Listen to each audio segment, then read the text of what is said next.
Friends, welcome to GK logs. Friends, ఈరోజు మనము నెల్లూరు జిల్లాలోని కాకివాయి గ్రామంలోని కౌసల్య ఎస్టేట్లో ఉన్నామండి.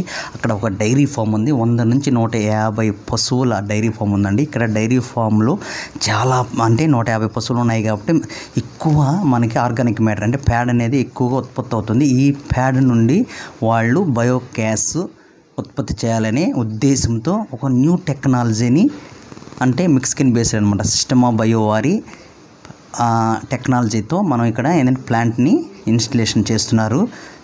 దాన్ని ఒకసారి మనం చూద్దాము. ఫస్ట్ ఏంటంటే ఇక్కడ లేఅవుట్ ఇస్తారనమాట. లేఅవుట్ అంటే ఇక్కడ ఏంటంటే డైజెస్టర్లు ఉంటాయి. ఇక్కడ కూడా ఏంటంటే ఒక 5 పశువులు ఉన్న వాళ్ళకి అంటే పశువుల సంఖ్యని బట్టి ఇక్కడ మనం డైజెస్టర్ని కంపెనీ అనేది ప్రొవైడ్ చేసింది అనమాట. ఇక్కడ చూసారు కదా, ఈ లెంత్ చూడండి 16 మీటర్లు, వెడల్పు వచ్చి 2.2 మీటర్స్ అనమాట. డెప్త్ కూడా 2.2 ఉంటుంది. ఇది ఏంటంటే నీట్గా చేసుకోవాలి. ఇక్కడ మెయిన్ ఏంటంటే మనము అన్ని ప్లాస్టిక్ అనమాట, పీవీసీ సంబంధించిన డైజెస్టర్ని ఉపయోగిస్తాం మెయిన్ అనమాట. పీవీసీ ఆ ప్యాకేజీలో ఫస్ట్ మ్యాట్ వస్తుందన్నమాట. పీవీసీ ఏంటంటే ఈ రాళ్ళు లేకుండా మంచి మెత్తగా తయారు చేయాలన్నమాట. ఆ గొంతుని కింద ఏంటి సాఫ్ట్గా ఉండేటట్టు ఇసుకను పోయాలి. తర్వాత ఏమన్నా రాళ్ళు ఉంటే దాన్ని కవర్ చేయాలన్నమాట ఇసుకతో. ఎందుకంటే పీవీసీ కాబట్టి రాయి గుచ్చుకుంటే బొక్కపడే అవుతుంది, కానీ హైలీ డ్యూరబిలిటీ బాగా ఉంటుందండి. ఇదేంటంటే ఈ చిన్న గుంతలు ఏంటంటే అవుట్లెట్, ఇది ఇన్లెట్, దానికి ఆపోజిట్ అనేది అవుట్లెట్ డైజెస్టర్కి వస్తుంది అనమాట. ఇన్లెట్ అవుట్లెట్ డైజెస్టర్కి వస్తుంది. చూడండి,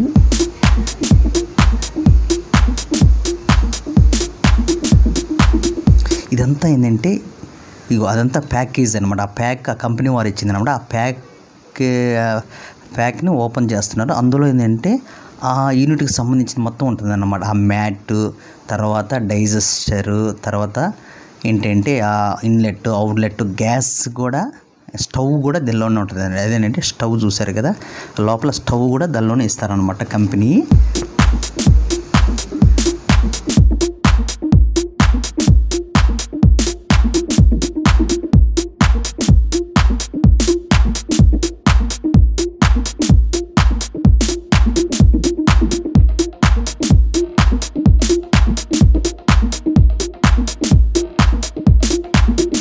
ఈ మ్యాట్ అనేది ఏంటంటే వాటర్ ప్రూఫ్ అనమాట. వాటర్ని తగిలితే ఏంటంటే బాగా గట్టిగా నేలకు అతుక్కోపోతుంది అనమాట. ఫస్ట్ ఈ మ్యాట్ని పరుస్తారనమాట. పరిచిన తర్వాత ఏంటంటే తర్వాత డైజెస్టర్ని దీని మీద పరుస్తారనమాట. డైజెస్టర్ అంటే అది కూడా పీవీసీ కాబట్టి రాయి ఏమి గుచ్చుకోకుండా ఇది సాఫ్ట్గా డైజెస్టర్ని కాపాడుతుంది. అంటే నేను ఇక్కడ డైజెస్టర్ అని వాడుతూ ఉన్నాను కదా. అసలు డైజెస్టర్ అంటే ఏంటంటే మామూలుగా డైజెస్టర్ అంటే ఒక పాలీవినైల్ అంటే ప్లాస్టిక్ ఒక సంచి అనుకోండి, పెద్ద సంచి అనుకోండి. అందులోకి మనం ఏంటంటే ఆర్గానిక్ మ్యాటర్ అంటే ఈ ప్యాడ్ని మనము దాని లోపలికి ప్రవేశిస్తాం అనమాట. ఒక వంతు ప్యాడ్ ఉంటే 2 వంతులు వాటర్ పంపిస్తాము లోపలికి. అంటే ఇక్కడ సుమారు మనం 795 కేజీల ప్యాడ్ను అలాగే 2100 నీటిని మనం ఈ డైజెస్టర్లోకి పంపితే ఏంటంటే 15 నుంచి 20 రోజులకి బాగా పర్మెంటేషన్ జరుగుతుంది అనమాట. పర్మెంటేషన్ జరిగి అంటే అక్కడ ఎన్రోబిక్ కండిషన్ మెయిన్ ఏంటంటే గుర్తుపెట్టుకుని గాలి లేకుండా ఉండడం వల్ల అక్కడ కొన్ని బ్యాక్టీరియాలు పుడతాయన్నమాట. అంటే మెథనోజెనిక్ బ్యాక్టీరియా అంటే సల్ఫర్ రిడ్యూసింగ్ బ్యాక్టీరియా అనేది బాగా గ్రోత్ అవుతాయి అనమాట. గ్రోత్ అయ్యి అవి రిలీజ్ చేస్తాయి అన్నమాట. మీథేన్, కార్బన్ డైఆక్సైడ్ వంటి వాయువులను రిలీజ్ చేస్తాయన్నమాట. రిలీజ్ చేశాక అంటే అప్పుడు మనకి ఈ డైజెస్టర్లోనే గ్యాస్ అవుట్లెట్ ఉంటుంది అనమాట. దాని నుంచి ఏంటంటే గ్యాస్ అనేది మనకు వస్తుంది అనమాట. చాలా వరకు గ్యాస్ అనేది ఎక్కువ నీటి ఆవిరి ఉంటుంది అనమాట. ఇక్కడ టెక్నాలజీలో దీనిలో ఏంటంటే ఆ నీటిని కూడా వడపోస్తుంది అనమాట. ఒక ఫిల్టర్ పెడతారు. అందువల్ల ఏంటంటే మనకు స్టవ్లు ఎక్కువ చిలుము పట్టకుండా డ్యూరబిలిటీ ఎక్కువ రోజులు వచ్చే అవకాశం ఉంటుంది. ఇదేనండి డైజెస్టర్, ఆ కంపెనీ చెక్ లిస్ట్ అనమాట దాని యొక్క సంబంధించింది. ముఖ్యంగా ఈ డైరీ ఫామ్లో మనకి సుమారు రోజుకి ఒక 800 కేజీల మనకి ఆర్గానిక్ మ్యాటర్ అంటే మనకి డంగ్ అనేది లభిస్తూ ఉంటుంది. సో దీనికి సిస్టమ్ అంటే 3 డైజెస్టర్లు సరిపోతుందన్నమాట. అందువల్ల దాన్ని బట్టి అంటే మనకి అంటే ఈ డైరీ ఫామ్కే కదండి, స్మాల్ ఫార్మర్స్ ఉన్న 5 ఎనిమల్స్ ఉన్న 10, 15 ఎనిమల్స్ ఉన్న వాళ్ళకి కూడా అనమాట. ఎనిమల్ సైజుని బట్టి మనకి డంగ్ ఎంత వస్తుందో దాన్ని బట్టి మనం ఈ డైజెస్టర్ని ఎంచుకోవచ్చు అనమాట. ఇక్కడ ఏంటంటే 100 నుంచి 150 ఉన్నాయి కాబట్టి 3 డైజెస్టర్స్ అనమాట. ఆ ట్యాంకులు 3 ట్యాంకులు ఉండేవి ఎంచుకున్నారు. అంటే ఇక్కడ మనకి ఈ 3 డైజెస్టర్ల నుంచి మనకి ఎంత వస్తుందంటే నెలకి 35 గ్యాస్ సిలిండర్లు వస్తాయండి. ఎల్పిజితో సిలిండర్తో పోలిస్తే 35 గ్యాస్ సిలిండర్లు, అంత గ్యాస్ ప్రొడక్షన్ అనేది మనకి ఇక్కడ జరుగుతూ ఉంటుంది. ఈ డైరీ ఫామ్ ఇక్కడ ఏంటంటే ఈ కౌశల్ ఎస్టేట్లో సుమారు 100 మంది వర్కర్స్, ఎంప్లాయీస్ బాగా పనిచేస్తున్నారు. వాళ్ళకి ఇక్కడ ఆహార సదుపాయం మొత్తం ఇక్కడేనండి జరుగుతుంది. సో అందువల్ల వాళ్ళు ఏంటంటే ఆల్టర్నేట్గా మనకు గ్యాస్ ఉంటే మంచిదండి ఉంటుంది. ఇది ఈ బయోగ్యాస్ అనేది మనకు ఓన్లీ కుకింగ్కే కాదండి, మామూలుగా దీన్ని ఎలక్ట్రిసిటీ కొన్ని ఫామ్ ఎక్విప్మెంట్స్ ఉంటాయి కదండి, వాటికి కూడా ఉపయోగించుకొని వాడుకోవచ్చు. అలాగే ఏమైనా హీట్ చేసుకోవాలన్నా ఉపయోగించుకోవచ్చు. అలాగే కొన్నిసార్లు ఎలక్ట్రిసిటీ కూడా, డీసెంట్రలైజ్డ్ ఎలక్ట్రిసిటీ కూడా దాన్ని మనం ఉపయోగించుకోవచ్చు. ఫ్రెండ్స్, మీకు ఇంకో విషయం చెప్పనా, కార్ల ద్వారా వాతావరణం ఎంత పొల్యూట్ అవుతుందో ఈ ఎనిమల్స్ ద్వారా కూడా అంతే పొల్యూట్ అవుతుందంట. ఎందుకంటే మీథేన్, కార్బన్ డైఆక్సైడ్ అంతే క్వాంటిటీలో ఇవి రిలీజ్ చేస్తాయి అన్నమాట ఫర్మెంటేషన్ ద్వారా. ఎందుకంటే ఎనిమల్స్ కూడా ఏంటంటే ఈ గిడ్డిని తీసుకుంటాయి కదా, ఇవన్నీ తీసుకున్నాక దాని రూమెన్లో ఫర్మెంటేషన్ జరుగుతుందన్నమాట. అక్కడ కూడా సేమ్ అనమాట డైజెషన్ జరుగుతుందన్నమాట. ఎన్రోపిక్ కండిషన్లో సేమ్ ఫర్మెంటేషన్ జరిగి సేమ్ మీథేన్, కార్బన్ డైఆక్సైడ్ ఇంకా కొన్ని వాయువులు రిలీజ్ అవుతాయి అన్నమాట. అందువలన ఈ ఎనిమల్స్ ఫీడ్లో మనము యాస్పరాగస్ని ఉపయోగించినట్లయితే, అంటే యాస్పరాగస్ అనేది సీవీడ్ అనమాట, దాన్ని ఉపయోగించినట్లయితే ఈ ఎనిమల్స్ నుంచి విడుదలయ్యే మీథేన్ కానీ కార్బన్ డైఆక్సైడ్ అనేటివి 99% తగ్గుతుంది. ఫ్రెండ్స్, ఇదేంటంటే ఇన్లెట్ అండి, ఇది ఆ డైజెస్టర్కి ఇన్లెట్ అనమాట, ఇది అవుట్లెట్ అనమాట, డైజెస్టర్కి అవుట్లెట్. చూసారుగా, ఈ అవుట్లెట్ల ద్వారా స్లర్రీ అంతా ఏంటంటే బయటకు వెళ్తుంది. ఇక్కడ చూసారు కదా, ఆ పైప్ అనేది అంటే అక్కడి నుంచి మనకి గ్యాస్ వస్తుంది అనమాట, గ్యాస్ అవుట్లెట్.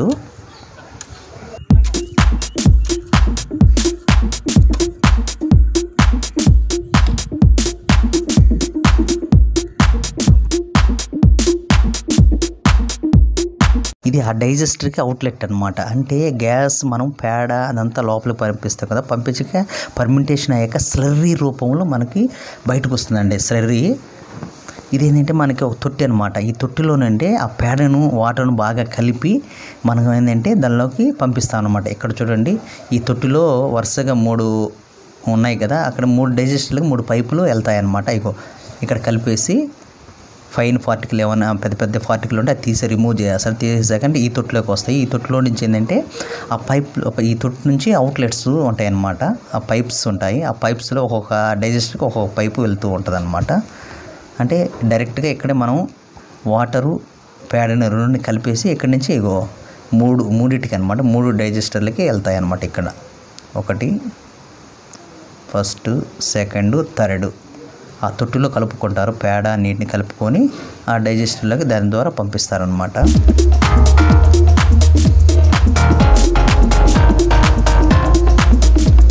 ఇది మనకేంటంటే ఫర్మెంటేషన్ అయ్యాక మనకు స్లర్రీ వస్తుంది అనమాట. ఇది స్లర్రీ ట్యాంక్ అనమాట.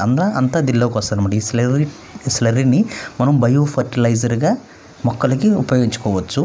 ఇక్కడ చూసారు కదా, ప్రెజర్ అనమాట, గ్యాస్ ప్రెజర్ వాల్వ్ అనమాట. ఇక్కడ ఏంటంటే ఏమైనా ప్రెజర్ దాన్ని కంట్రోల్ చేస్తూ ఉంటుంది అనమాట. ఇక్కడ దీన్ని స్పెషల్గా పెట్టారు, భూమిలో పెట్టారు. ఒక ప్లాస్టిక్ బకెట్ తీసుకొని పెట్టారనమాట, ప్రెజర్ దాన్ని బట్టి. ఇది ప్రెజర్ ఇక్కడ నుంచి ఏంటంటే గ్యాసు అలా వెళ్తూ ఉంటుంది అనమాట. పైప్కి కనెక్షన్ 3 డైజెస్టర్ల నుంచి గ్యాసు ఒకదానికి కనెక్ట్ చేస్తారు. అక్కడి నుంచి ఏంటంటే మెయిన్ పైప్కి వెళ్తుంది అనమాట. ఇగో 3 డైజెస్టర్ల నుంచి కనెక్ట్ చేశారు కదా అక్కడ.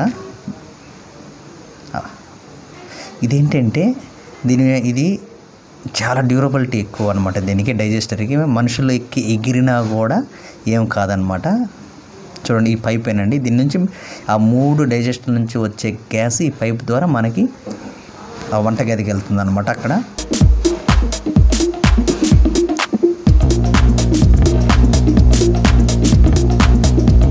అంటే నెలకు వచ్చి 35 సిలిండర్లో వస్తుందండి ఈ 3 డైజెస్టర్ల నుంచి వచ్చే గ్యాస్ అంటే అన్ని అంటే ఎల్పిజి సిలిండర్తో పోలిసి అంత ఈక్వల్ గ్యాస్ మనకి వస్తుందన్నమాట. చూసారా మా పిల్లలు కూడా ఎంత సరదాగా ఆడుకుంటున్నారు. కానీ ఇక్కడ ఏంటంటే పైన డైజెస్టర్ల మీద బరువు కూడా ఉంటే చాలా మంచిదన్నమాట. ఎందుకంటే ఆ గ్యాస్ ఆ పైపులోకి అవుట్లెట్కి నుంచి బయటికి పాజిటివ్గా వస్తుంది అనమాట. ప్రెజర్ గట్టిగా అదిమితే ఎలా బయటికి గ్యాస్ వస్తుందో ఆ విధంగా ఉంటుంది అనమాట. అందువల్ల ఏంటంటే డైజెస్టర్ల మీద కొంచెం బరువు కూడా ఉంచుకున్నట్లయితే చాలా మంచిది. ఇక్కడ ఏంటంటే మనం ఎక్కువ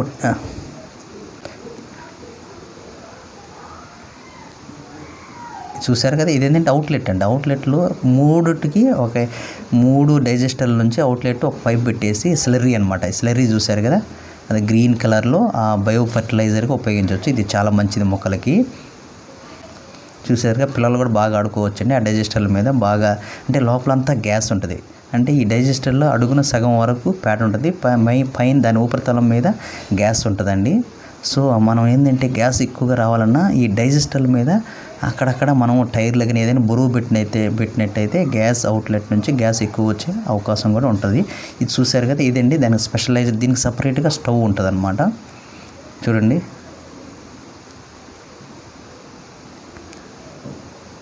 ఇలా మనం చేసుకోవచ్చండి.